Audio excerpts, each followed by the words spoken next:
síndrome de burnout, que é conhecida como síndrome do esgotamento profissional. Ela se caracteriza por uma exaustão emocional, um estado de depressão intenso e uma perda da autoestima com uma grande decepção em relação à atividade que o profissional desempenha.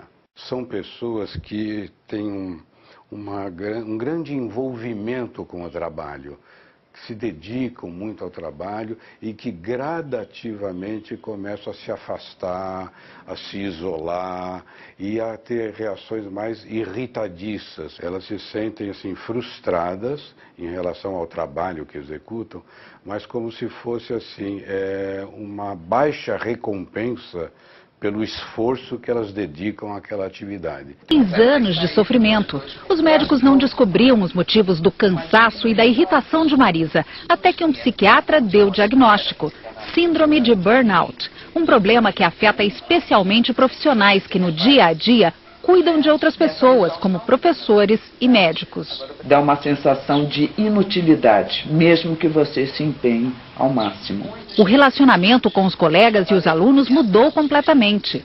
As pessoas vão se afastando de você porque você está sempre estressado, irritado. Uma pesquisa da Universidade de Brasília, feita na região Centro-Oeste, constatou que cerca de 15% dos professores da rede pública da educação básica têm a síndrome.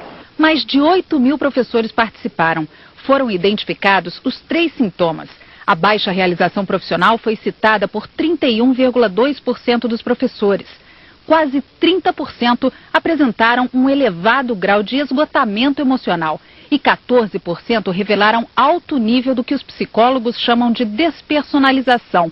No caso, é o distanciamento dos alunos.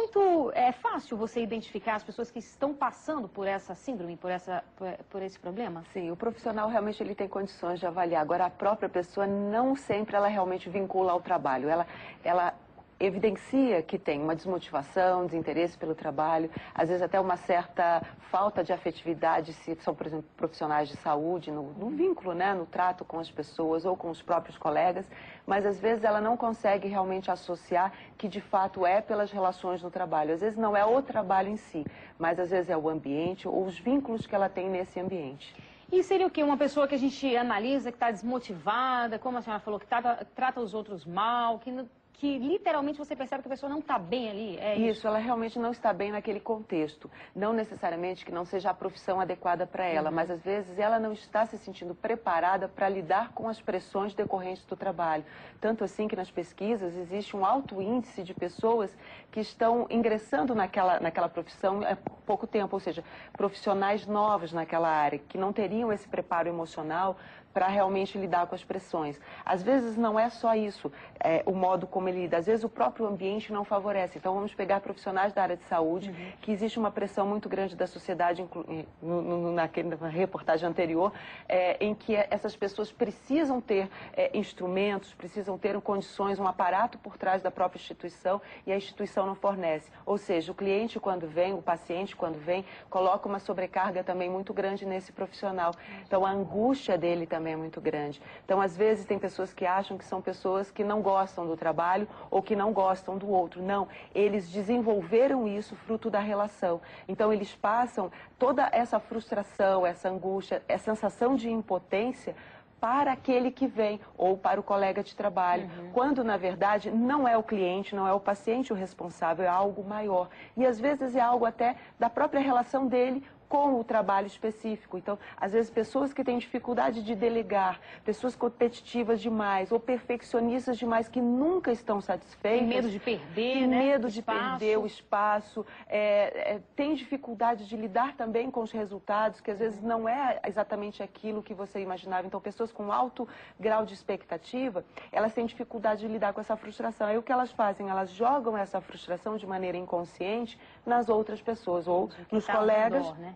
Exatamente. Agora, necessariamente tem a ver com o excesso de trabalho? O excesso de trabalho, ele pode realmente favorecer você a desenvolver isso. Mas depois o que a gente percebe que é o excesso de pressão, de cobrança. Às vezes são profissões de risco. Aí você pega os policiais, os bombeiros. Existe uma pressão também muito grande e um risco pessoal direto a essa pessoa. Então, vamos avaliar se de fato existe...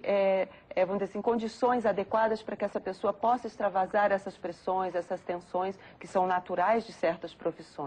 Então, aí que vem a questão do adoecimento que a gente percebe que é no nível individual, no nível organizacional e que tem reflexo sobre a sociedade de uma maneira geral. Entendi. E, rapidamente, como é que seria o tratamento para essas pessoas? O tratamento é psicoterapêutico, em algumas situações, dependendo do nível de ansiedade e de depressão envolvida, é medicamentoso também. Mas é interessante que o nosso público perceba que certas mudanças de postura, como diminuir um pouquinho a expectativa, dar limite para a sua atuação, separar, não se envolver tanto, separar o que é seu, o que é do outro, isso já ajuda. Diminuir o perfeccionismo também. Para quem tem uma rotina estressante no trabalho, é bom ficar atento para não chegar à síndrome. O indivíduo percebeu que está com um nível de irritabilidade muito alto, que já não tem mais paciência para falar com o seu colega, ou com o seu cliente, ou com o seu paciente, né?